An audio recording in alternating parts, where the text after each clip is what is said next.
Hola a todos y bienvenidos. En este vídeo vamos a comentar las propiedades básicas de las matrices. Vamos a responder a las preguntas: primera, ¿qué es una matriz? Segunda, ¿qué dimensión tiene una matriz? Y tercera, ¿cómo se clasifican las matrices? Sobre todo, espero que con esta tercera pregunta os ayude a recordar todos los nombrecitos que hay, todas las clasificaciones que se pueden hacer. Bueno, vamos a ello. Primero, ¿qué es una matriz? Una matriz es una tabla donde los elementos se organizan por filas y por columnas. ¿Vale? De entrada hay algunas matrices como estas que son simplemente eso, una forma de ordenar números y no tienen por qué tener ningún otro significado. Pero a veces las matrices, más allá de ser una tabla ordenada de números ordenadas por filas y por columnas, ¿vale? Pues más allá de eso, tienen relación, por ejemplo, con sistemas de ecuaciones. Entonces, si os fijáis, aquí los coeficientes en la primera ecuación serían el 1, el 2, el menos 1 y el término independiente de la ecuación sería el 2. Así que aquí tenemos 1, 2 y menos 1 y el término independiente el 2. En esta segunda ecuación tendríamos el 0 por la x más el 1 por la y más el 3 por la z, 0, 1 y 3, 0, 1 y 3 y luego el menos 3 que es el término independiente. En la última ecuación tendríamos el menos 2, el 0 y el 1. Y término independiente menos 3. Bueno, pues menos 2, 0 y 1, término independiente menos 3. Si solamente hubiera puesto esta parte de aquí, tendría la matriz de los coeficientes de la ecuación. Si añado los términos independientes, lo que tengo es algo que se llama matriz ampliada, que veremos más adelante. ¿Vale? Solamente la he escrito para que veáis que a veces las matrices tienen su interpretación y se relacionan con, pues en este caso, tiene hasta su interpretación geométrica, porque estos serían, cada ecuación sería un plano en el espacio. Bueno, pues ya llegaremos a todo eso. Otras matrices, pues aquí he puesto 3 ejemplos sencillitos. La primera es una matriz que tiene 3 filas y 2 columnas. La segunda matriz, sus elementos están organizados en 2 filas, pero también en 4 columnas. Y esta última, si nos fijamos, tiene 1, 2, 3 y 4 filas y 1, 2, 3, 4 y 5 columnas. ¿Vale? Bueno, pues también podemos hablar de las matrices en su forma general. Aquí, por ejemplo, esta matriz he indicado que tiene con el primer número el número de filas, con el segundo número el número de columnas. 2 filas y 3 columnas. Cuando estamos en forma general, a los elementos los llamamos con una letra y ponemos un subíndice para indicar su posición. Entonces, aquí pone 2, 3, quiere decir segunda fila y tercera columna. En esta otra, que he escrito aquí, tiene 4 filas y 2 columnas. 1, 2, 3 y 4, 4 filas y 2 columnas, primera y segunda. Bueno, pues si cogemos este elemento, 3, 2, quiere decir que es de la fila tercera y de la columna segunda. Fila tercera, columna segunda. Bueno, y en general podemos representar a todos los elementos de la matriz A como por A y J. Como digo, el elemento I sería la fila I, nos indica la fila I, y la J nos indica que es de la columna J. Bueno, en general, cuando estamos hablando de cualquier valor, cualquier número de filas y cualquier número de columnas, pues solemos usar m por n. Decimos que tenemos un número m de filas, 1, 2, puntos suspensivos, las que sean, m-1 y m filas y luego n columnas. Empezamos por la primera, la segunda, he escrito hasta la tercera, pero luego ya esta sería la columna n-1 y esta la columna n-ésima, ¿vale?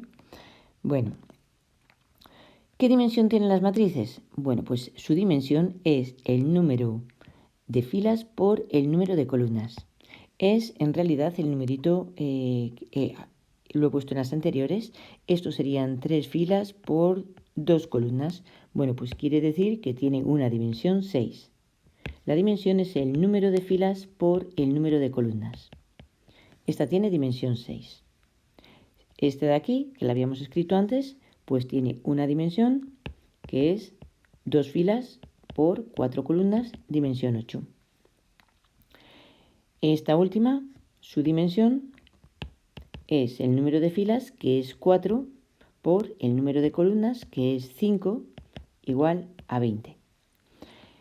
Bueno, pues ya lo tendríamos. Esto es muy sencillito. Vamos a pasar a ver cómo se clasifican las matrices. Primero, las matrices pueden ser rectangulares cuando tienen distinto número de filas, aquí solamente hay 2 filas, que de columnas. Aquí hay 4 columnas. Por lo tanto, esto es una matriz rectangular. Perdón. Matriz cuadrada.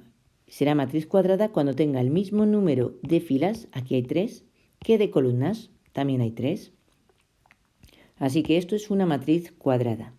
Las matrices cuadradas van a ser muy especiales, van a tener propiedades muy importantes y, por lo tanto, trabajaremos más adelante con ellas. ¿Qué es una matriz fila? Bueno, pues que tiene una única fila. Aquí la tenemos. Una matriz, cualquier matriz está formada, por ejemplo, esta matriz cuadrada estaría formada por 3 matrices filas. ¿De acuerdo? Serían matrices dentro de la matriz principal, submatrices.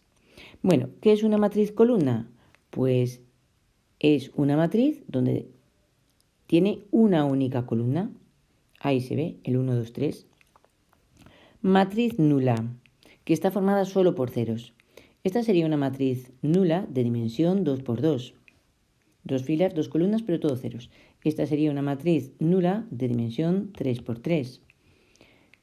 También podría ser 2 por 4 o cualquier otra dimensión. No tiene por qué ser cuadradas, aunque aquí las haya puesto cuadradas, ¿eh? Matriz traspuesta de A. Vale, el concepto de matriz traspuesta es importante. Transponer una matriz consiste en que las filas pasan a ser las columnas. La primera fila pasa a ser la primera columna de la matriz traspuesta. La segunda fila pasa a ser la segunda columna de la matriz traspuesta. Y la tercera fila pasa a ser la tercera columna. Y lo mismo, la primera columna pasa a ser la primera fila. Y la segunda columna pasa a ser la segunda fila. ¿Vale? Bueno, pues ahora vamos a ver qué sucede con las matrices cuadradas, que ya he dicho que son especiales. N por N. Bueno, dentro de las matrices cuadradas tenemos lo que es una matriz diagonal. Quiere decir que solamente va a tener elementos distintos de 0 en lo que sería su diagonal principal, que es esta. En las matrices cuadradas hay 2 diagonales.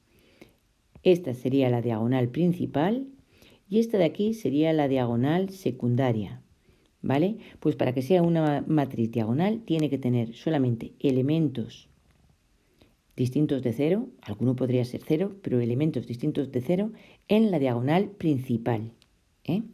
Vale, ¿qué es una matriz escalar? Bueno, pues es aquella que tiene todos los elementos de su diagonal principal idénticos, ¿vale? Distintos de 1. En este caso son todos 7, podrían ser todos 5, todos 4. ¿Por qué digo distintos de 1? Porque si fueran todos unos, también sería una matriz escalar, pero tiene un nombre especial. Sería la matriz identidad. La matriz identidad es una matriz escalar donde sus elementos son todos igual a 1. Esta sería una matriz identidad 4 por 4, Y esta sería una matriz identidad 3 por 3. No podemos tener matrices identidad en una matriz que sea rectangular, que no sea cuadrada, ¿vale? Bueno, en matrices triangulares. Vamos a hablar de matrices triangulares superiores e inferiores. Para eso nos vamos a centrar en la diagonal principal de una matriz cuadrada. Cuando todos los elementos por debajo de la matriz diagonal principal sean ceros, entonces tendré una matriz triangular superior. Fijaos que todos por debajo son ceros. Cuando tenga que por encima de la diagonal principal son ceros, entonces tengo una matriz triangular inferior, ¿vale? Porque los distintos de 0 están en la parte inferior. Y aquí lo he puesto con notación. Cuando A y J sería cualquier elemento, bueno, pues A y J tiene que ser igual a 0 siempre que el valor de la I sea mayor que J. Esto quiere decir, por ejemplo, el elemento A32. El A32 es de la tercera fila, segunda columna. Cuando la fila sea mayor que la columna. Por ejemplo, el elemento A42, fila cuarta, segunda columna, va a ser 0. Y aquí pasará al revés. Cuando la J, cuando el número de la columna sea mayor que el de la fila, es cuando tiene que ser 0. Por ejemplo, el A14, el A14, aquí la J es el 4, I y J. El A14 es este, entonces es 0, ¿vale? Bueno, continuamos con, ya casi hemos terminado. ¿Qué es la matriz simétrica? Para que sean simétricas tiene que ser, nosotros en la diagonal principal tenemos cualquier número, pueden ser ceros o distintos de 0, pero luego va a haber una simetría. El 0 igual al 0, el 1 igual al 1, el 5 igual al 5, el menos 4 igual al menos 4, 0 igual a 0 y menos 2 igual a menos 2. ¿De acuerdo? El A y J tiene que ser igual al AJI. Por ejemplo, el A32 tiene que ser igual al A23. ¿Quién es el A32 en este caso? Bueno, pues fila tercera, segunda columna, el A32.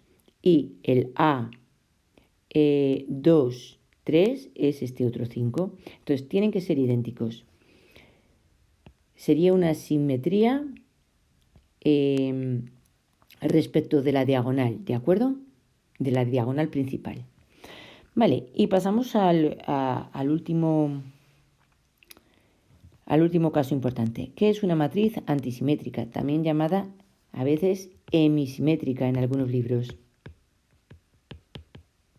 ¿Vale? Por si lo veis. Bueno, pues va a cumplir esta propiedad, que el elemento A y J sea igual al menos AJI. ¿Qué quiere decir? Pues que el elemento, por ejemplo, antes hemos hablado del 3,2, pues voy a poner ahora el A4,2 tiene que ser igual al menos A2,4. Vamos a localizarlo. El A4, bueno, aquí hay ceros, entonces, bien. El A4,2 en este caso es el 0 y el A2,4 es el 0. Se cumple que uno es menos el otro. Vamos a hacer otro que se vea mejor.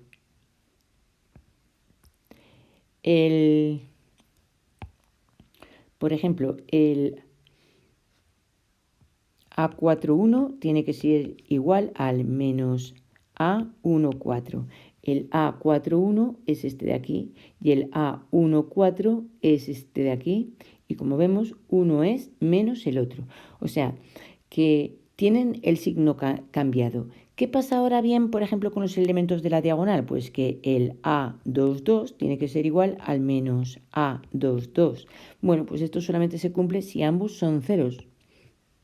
Así que, fijaos aquí, el A22 es 0, pero también el A11, el A33 y el A44. En una antisimétrica todos los elementos de la diagonal principal tienen que ser 0 y los demás elementos tienen que estar, los que serían simétricos, tienen que estar con signos cambiados.